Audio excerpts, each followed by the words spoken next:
houses that change in price differently. So your starter home or your 1 or 2 bedroom flat might not improve or might change price and, go up in value a lot greater than maybe a 4 or 5 bedroom house, over in the nice part of, Chigwell or somewhere like that in Essex.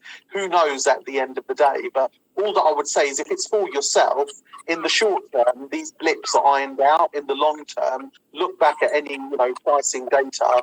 The price has only gone one way in the past. Thank you so much. Let's take another question from Dave. Hi guys, Daniel, I've been following you for quite a while now. Fantastic, you're a great inspiration. I've got myself a small building firm. I really just wanted to find out a little bit more about development finance. We've done a couple of self-builds, so I'm quite au fait with personal finance and mortgages. How does it differ in terms of development finance, and is it quite a bit more expensive? I just really wanted to find out some more information on that, please. Thank you. Thank you so much for your question, Dave. Now, let me tell you how complicated my development finance was for a project I did. So initially, I needed a mortgage. So I was taking a risk on a house. So it was one house, and I wanted to convert it into 3 separate dwellings. So originally, I didn't have planning for 3 flats, so they couldn't give me the development loan for what I wanted. So they had to give me a loan to buy it. So they gave me a mortgage. So I got a mortgage on the place, and I was waiting for the planning permission to come through. When the planning permission did come through, the mortgage was changed, and it changed into a new loan, and that new loan then turned into a development loan. And when we were proceeding with the works, as works were complete, then we'd have to put in evaluation. The surveyor would come and have a look, and then we'd draw down on funds once we had done the work. And then once we had drawn down on all the funds which they were going to lend, at that point, then we had a certain amount of time we had to sell before we face penalties. Now, that development funding, all of the money was moved to the back end. So I wasn't servicing, I just remembered something. Let me correct that. In between changing from the mortgage where I bought it to the development loan, there was like a 6-month lag. For those months, I was charged interest, and I was charged a fee to convert the loan from a mortgage into a development fund. The rest of the development fund interest, all of that was moved to the back end of the loan, and that was due once we repaid it. So it was, my experience with development funding is not fantastic, because I always seem to, I haven't done it with Riz at R3, but I always seem to end up in a disagreement with the development funders. Riz? So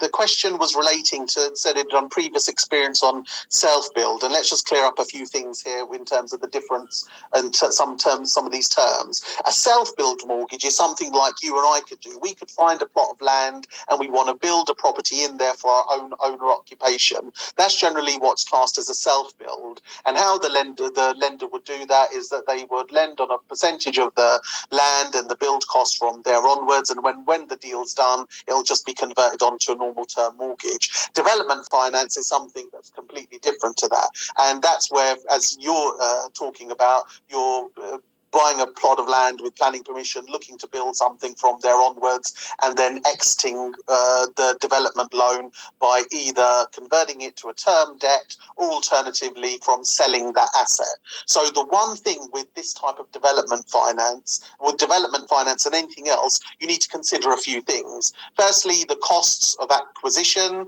the costs to do the work, and then finally the gross development value. What's the figure that you're going to be able to sell these houses or these flats for once the work's actually done? And then work backwards to see how much sense the deal makes. Because if the deal doesn't make sense to you, it's not going to make any sense to a funder or anything like that. So you need to be factoring into those things. Now, in terms of, is development finance expensive? Well, it works on the same premise as, let's say, bridging deals or something like that. Yes, don't compare them to the deal that you're getting on your residential mortgage, because you are actually it's a higher risk in terms of what the lender's doing. So you are going to be paying for the privilege. But with any deals like this, you should factor out that after I've done all the works and I've sold the profit, is there enough money in that to still make it viable that I'm going to come out with? If the properties don't sell for what they want, that I want them to do,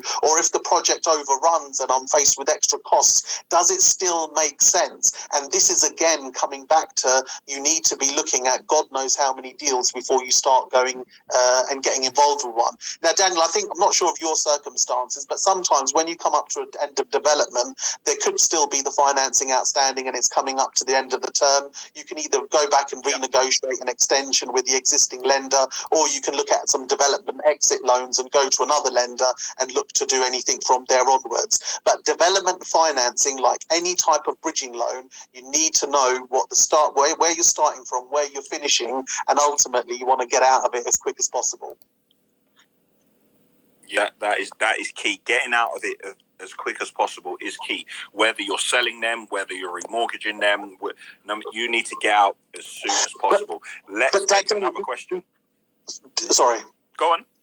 Daniel, before you take another question, I just want to add something very quickly in. So there's some hybrid deals that have come out onto the market, especially for people who want to buy properties and, let's say, repurpose them into, let's say, a HMO or something like that. So historically, if you wanted to do that, you'd buy the property and then you do the necessary works to convert it, and you might have to take a bridging loan to it, get the works done, and then knock it out with a mortgage from there onwards. There's some hybrid refurbishment buy-to-let deals available now in the market where the same lender will essentially give you a bridging loan and give you terms on a term loan after that. So if there's properties that you see that you think I can get in there, repurpose it, increase the value, then pull my money back out, there's ways to do that. And there's so much innovation happening into the mortgage market. That's why having people who do this stuff day in and day out to know, have you thought of this? Have you thought of that?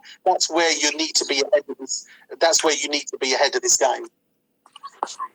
Wow, fantastic. Again, I'm learning. I didn't know they were doing any hybrid loans like that.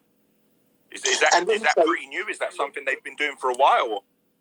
We've done them successfully for clients, and in the deals that I've done with the HMOs, it's allowed them to basically refinance it at a higher amount 6 months later, pull out their money that they put into the deal in the first place, and go on to the next transaction, or a large proportion of it, and go on to the next transaction. So for things like converting a property into a HMO or a multi-unit block, which is not a HMO, it's where you have multiple flats on one title deed. These are all the things that, if you can get your head around them, there are opportunities. There's some really good returns to be had there. Fantastic. Let's take another question. Oh, all right. Hello. Hi, Dan, and hi. I can't remember your name on the right. Basically, my parents got me an apartment, interest-free loan for about 75 grand. And the jobs I'm wanting to do in the future, i.e. self-employed businessman or tractor driver or whatever, won't pay that sort of money to pay it off anytime soon. How is the best way of paying back 75 grand fairly quickly? Riz? Daniel, I have to say I don't really understand the question, because if someone's giving interest-free loans out, I'll have 10 of them, please. I think they may be referring to interest only, but I'm not sure if they've taken given the parents have given him the property and he's taken out 75,000, how he can pay it back. How has it been done? Is it a buy to let? What is it? I would need a bit more meat on the bone. I don't understand the question unless I've missed something. If you can please send us the question again, we'll be happy to answer it. And everyone who is with us, you're live on stereo with Daniel from Asheville and Riz from R3 Mortgages. Ask us anything about property investment and finance.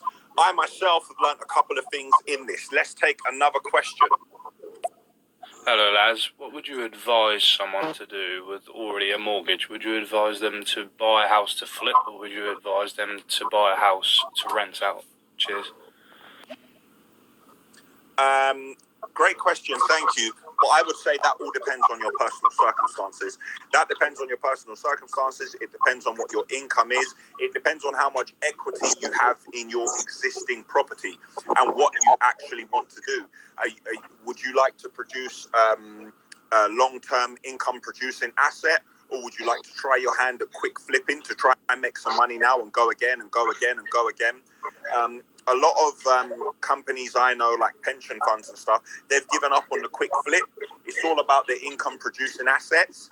But some people are still very hungry and they want to be out there. They want to be involved. But definitely, if you're going to be trying to flip, it's going to take a lot more of your time. It's going to be a lot more intense, as opposed to an income producing asset that you're going to hold for a long period of time. Riz, what do you think?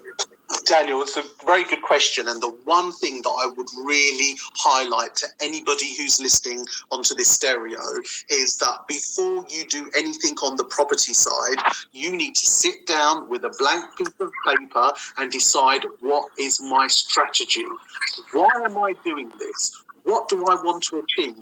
What is the exit? What does good look like? How do I know I've hit the boxes that I want? Do I want to build up a portfolio of student lets in a certain university in town that are going to give me X return? I've got people, obviously being down here in London and the southeast, which most of our business is done through. I have people coming to me and saying, well, I've seen a place up in Blackpool or up north or whatever. And it's like, well, that's all well and good, but why are you buying it? Are you buying it for capital appreciation? You might be getting a great yield up there, but in 2 years, the place might have put on 10, 20 grand. It's not going to do the same. What's the reason behind it? And before anyone does anything in property, they need to have a think about doing that. I do 100% agree with you. The days of buying a property and doing a lick of paint in there and then thinking that you're going to, sell it and then come out with a big wedge of it thereafter, I think those days are long gone.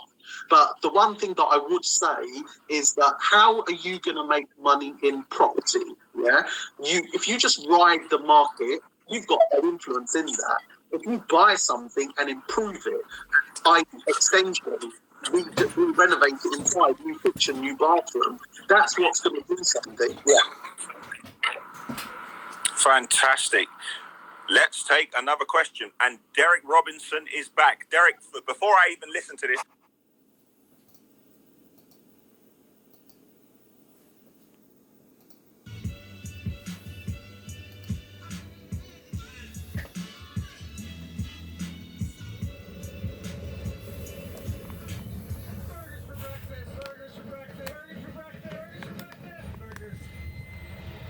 Burgers for breakfast.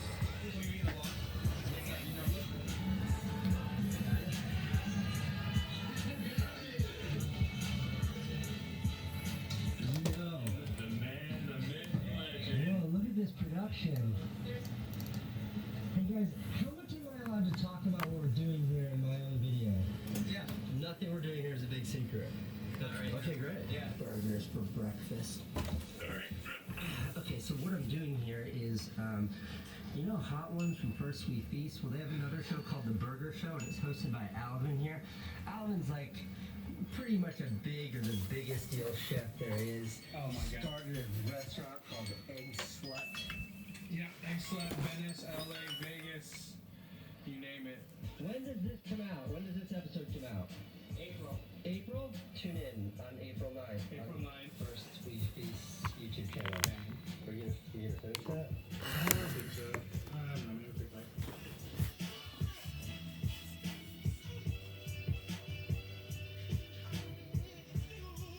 So on Sunday or something like that, I found this fantastic article in the New York Times, and the headline reads, "Wealthy, Successful, and Miserable.